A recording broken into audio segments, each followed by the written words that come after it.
I'm really not into dreams anymore, okay? I'm into fucking nightmares. You guys with me on that? You gotta end somebody's dream. You gotta take their job. You gotta take their heart.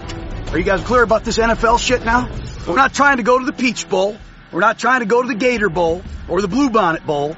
We're trying to go to the Super Bowl. The autumn wind is a pirate, blustering in from sea. With a rollicking song, he sweeps along, swaggering boisterously. The autumn wind is a raider, pillaging just for fun. He'll knock you round and upside down and laugh when he's conquered and won. Just win, baby.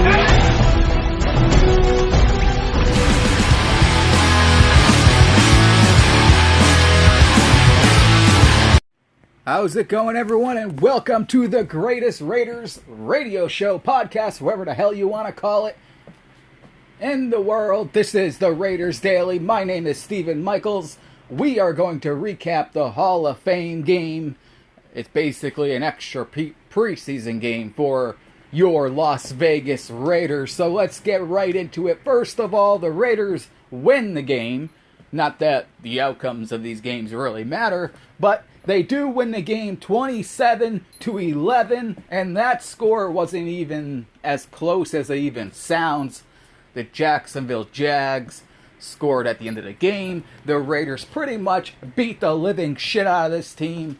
And listen, a lot of good things happen in this game. This team looks like an NFL team. This team looks like they're following their assignments. Not all the starters played. We all know that. No Derek Carr.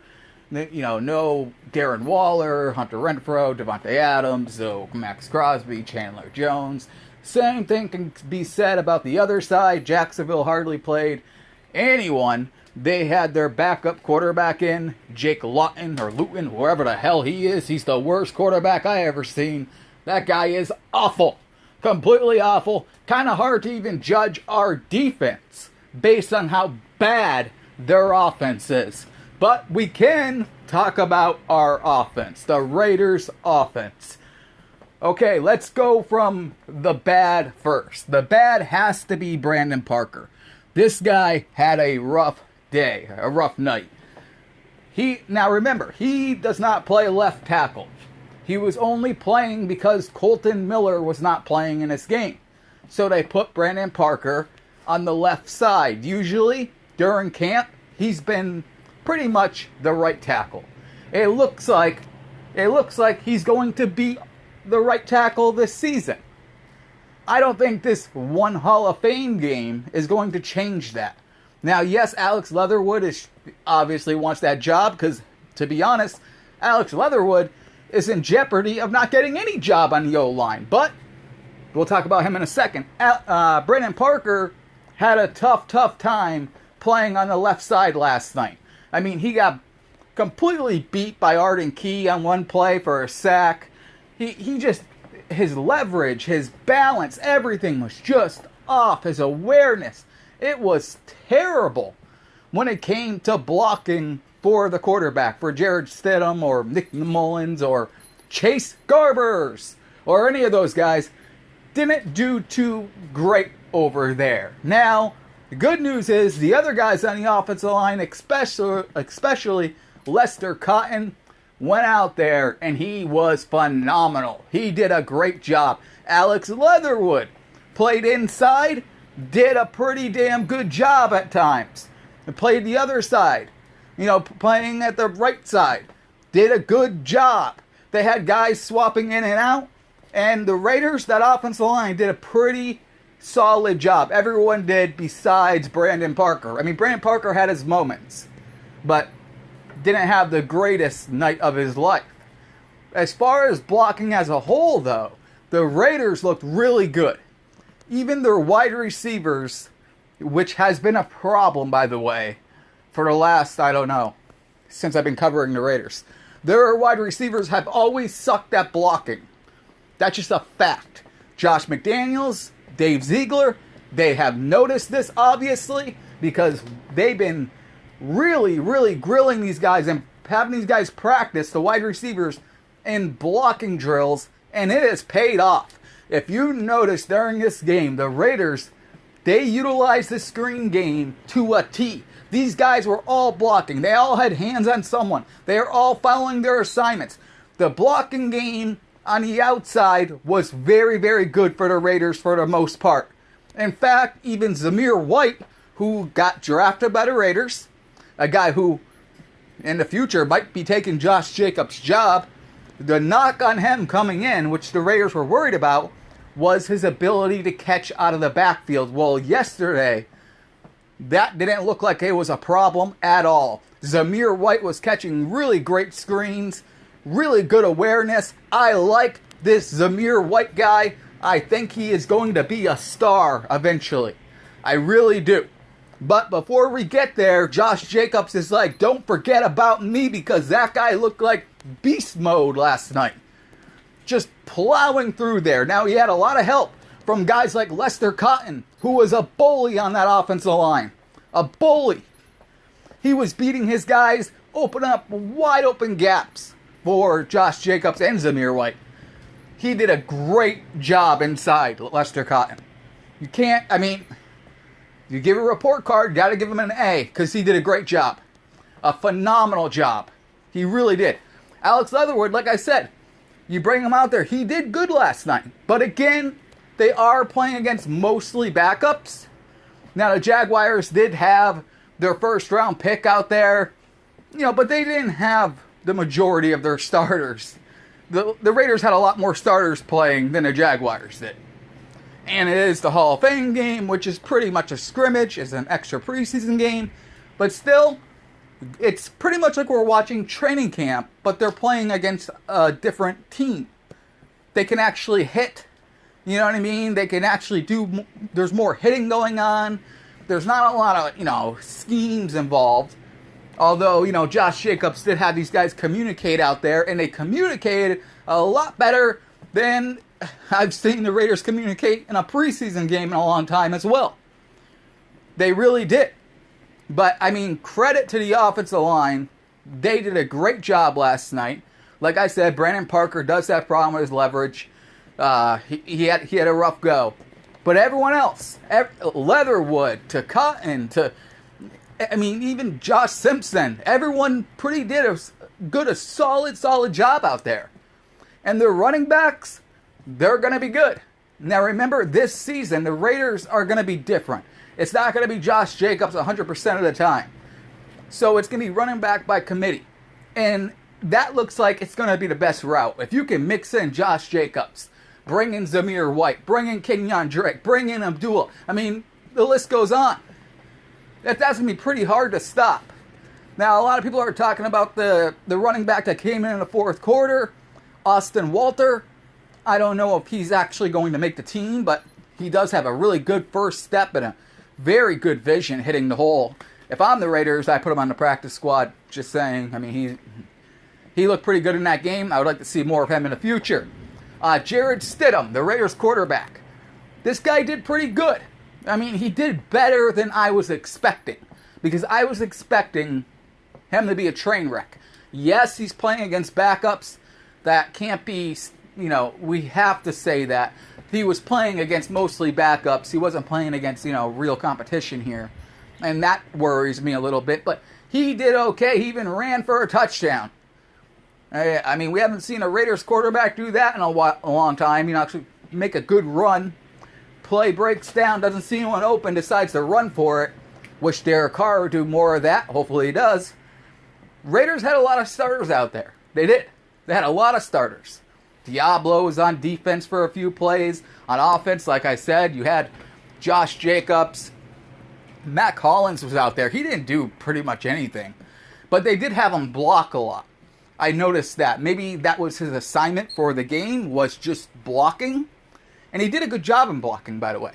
But he didn't get open. There was a few plays where I know they were setting something up for him on a go route, and they never could get there. They just never got to go there.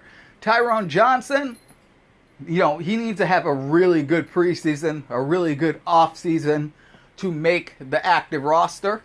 He does, because the Raiders are loaded at wide receiver. he did all right. He dropped a few passes, but other than that, he looks pretty good. Remember, this is the first game. We can't stress that enough here. This is a Hall of Fame game. This is the extra preseason game. So these guys are just seeing action for the first time. And, it's beginning of August here. So it's earlier than normal teams would do it. So obviously, some guys are going to be rusty. That's why it was kind of good to have Josh Jacobs run the ball and all those guys run the ball. Get some rust off of them. The only thing that scares me is injuries. Like when Keelan Cole caught a pass, which, by the way, I'm pretty sure he's going to be the third wide receiver on that team. He catches a ball and, wow, man, he got hit in the head. It looked like it broke his neck. That was a scary moment. That's when I thought, hey, maybe you should just pull everyone. Put DJ Turner out there as wide receiver the whole game. You don't want to get these guys injured. But Josh McDaniels did do a good job of putting guys out there for a few plays, bringing them back in, putting them out there, bringing them back in. So everything flowed pretty nicely. The Raiders dominated the actual game. Like I said, the screen game the Raiders were doing last night, they really executed very, very well. If you go back and watch the game, all the screens, they're executing very, very well. They really were. So anyways, Stidham came in there, like I said. This is a guy who I think sucked in New England.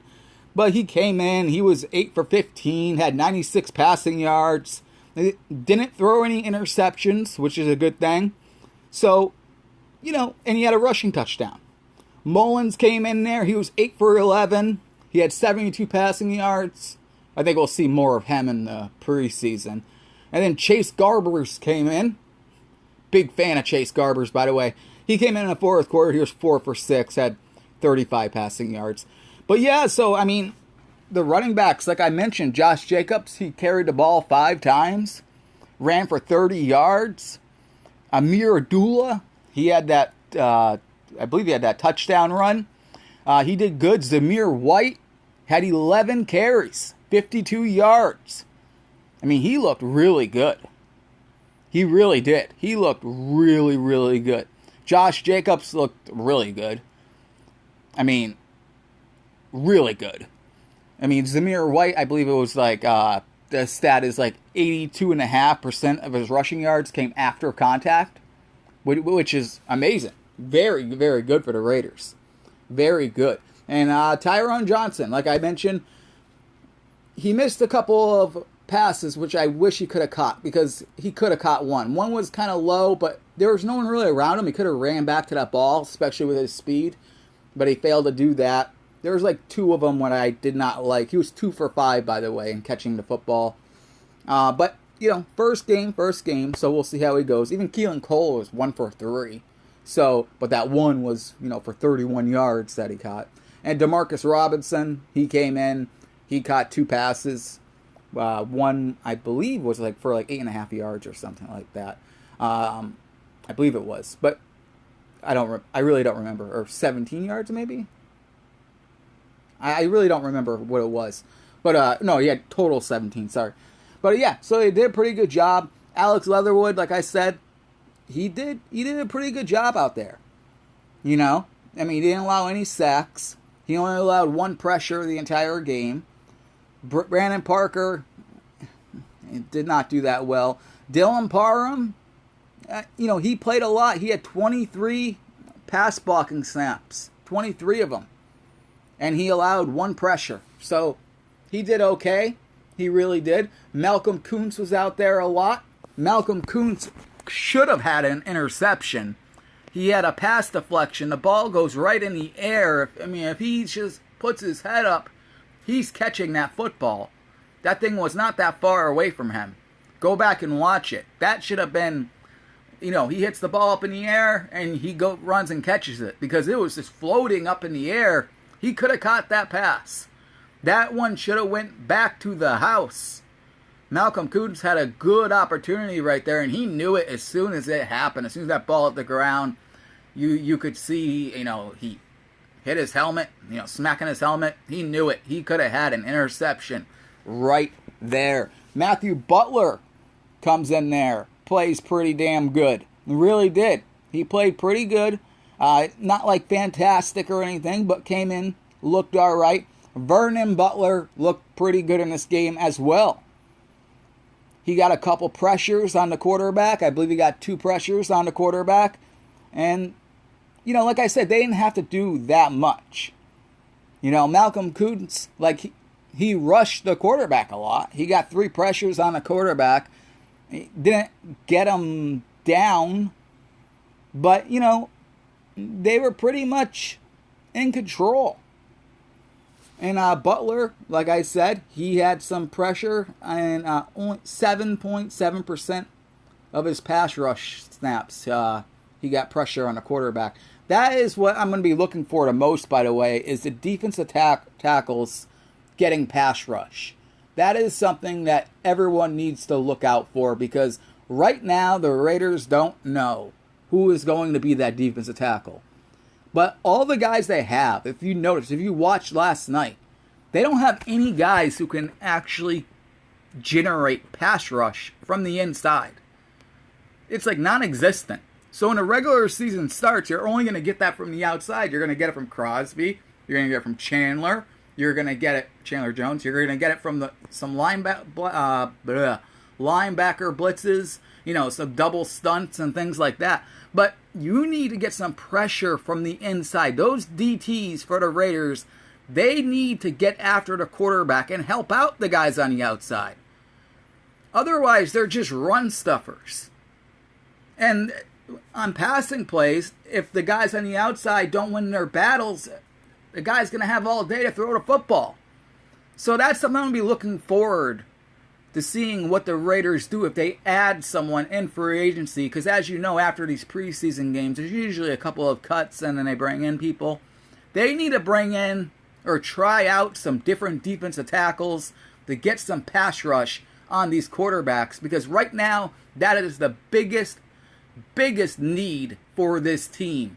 It's not the secondary. It's really not. It's not the offensive line. They will figure that out. I think they have the right talent there to figure it out. It is the defensive tackle position that is the most glaring hole on this team. There's no doubt about it. So, as far as the secondary went last night, I mean, Tyree Gillespie was out there. He played, okay. He had a couple plays where I don't know what he was doing, but he allowed about 27 yards. He covered okay. Only 1 touchdown was allowed in coverage as for the full team, and as you know, that came late in the game. So, I mean, it's not, like I said, Jake Luton, or Lawton, I don't even know how you say his name. This guy may have, he had these throws here, these short yard throws, but he wasn't really, the Jaguars weren't really doing anything. You know what I mean? He went 10 for 17 for 94 yards, but he had 0 touchdowns to show for it. He had a 58.4 passing grade. So, it's just crazy. He was that bad. It was just crazy.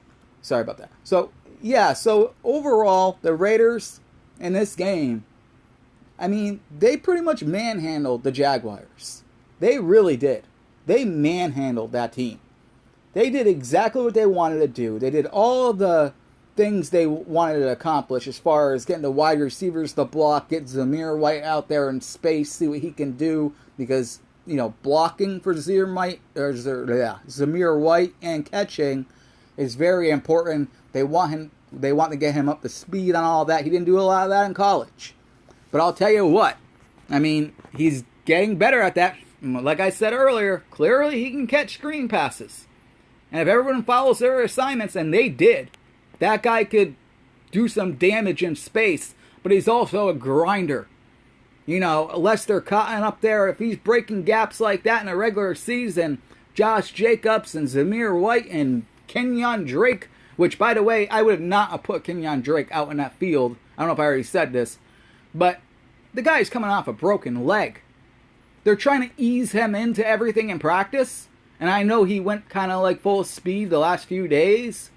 But still, he's coming off a devastating injury. I would have not have played him in the game. I know he didn't play a ton, but I still would not have. I wouldn't have done that. I wouldn't have touched it. I mean, you have Zamir White, you have Josh Jacobs taking carries, and then you have Amir Abdullah. Then you have the Austin Walter dude that's going to come in. That's all you need. You didn't really need Kenyon Drake in the game. You really didn't.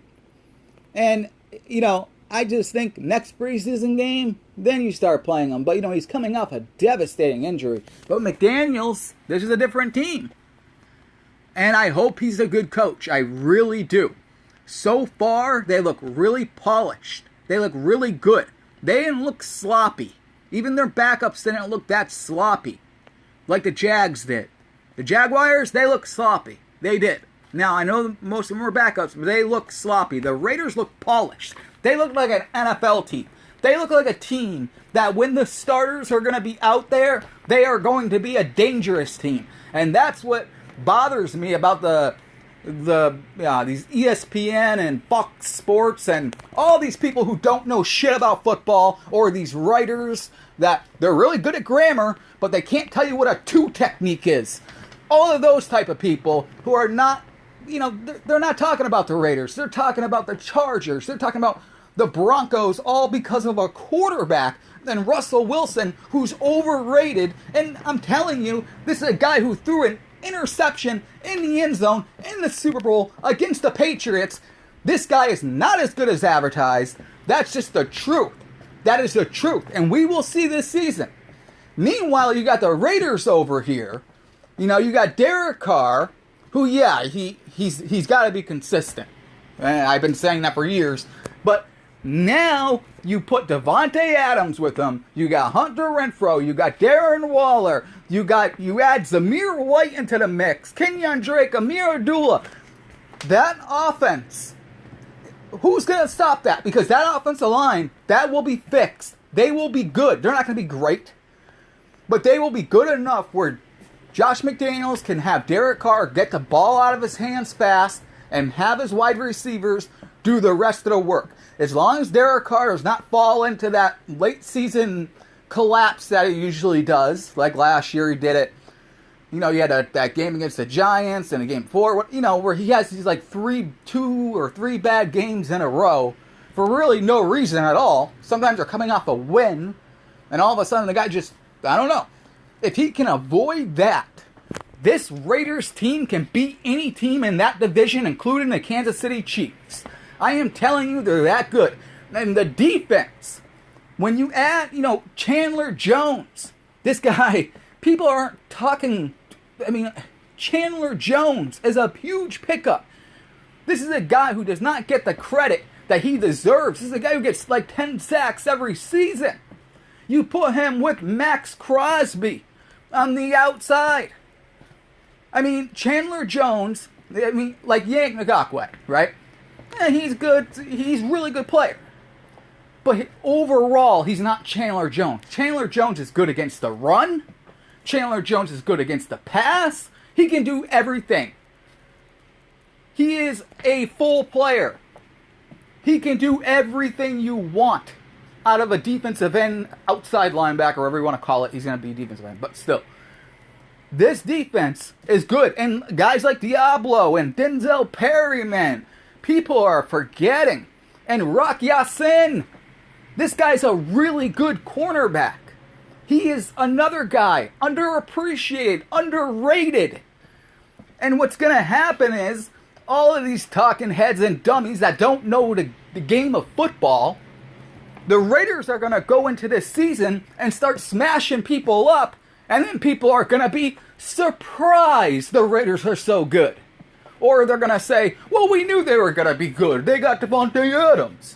They're going to say something stupid like that, where I am telling you right now, this whole season. This team can go to the Super Bowl, but it will depend on one person and one person only, and that is Josh McDaniels. If he is ready to be a head coach, this team can compete for a Super Bowl. They are better than the Denver Broncos. They're probably just as good as the Chargers. That's going to be a tough one. The Chiefs lost their golden boy and Tyreek Hill. Double up on Kelsey, get after Mahomes, break them down. The Raiders can beat the Chiefs, they can beat the Broncos, they can beat the Chargers, they can win that division. They really could. And I'm not basing this off a scrimmage game, a Hall of Fame game. I'm basing this off reality. I'm basing this off the roster. And if you just look at that game, the scrimmage game, these guys just look like they're better than last season. Their awareness looks better. Their quickness looks better. The teaching the coaches are doing. Maybe not McDaniels, but Patrick Graham, Antonio Pierce, you name it. All the assistant head coaches are clearly doing a good job teaching these guys where to be. Where to be around the ball, be always around the ball. Like, their awareness and vision are clearly better than last season. There is no doubt about it. There is no doubt. There is no doubt. The sky is the limit for this team this season, because I'm telling you, they will be able to beat any team in the NFL.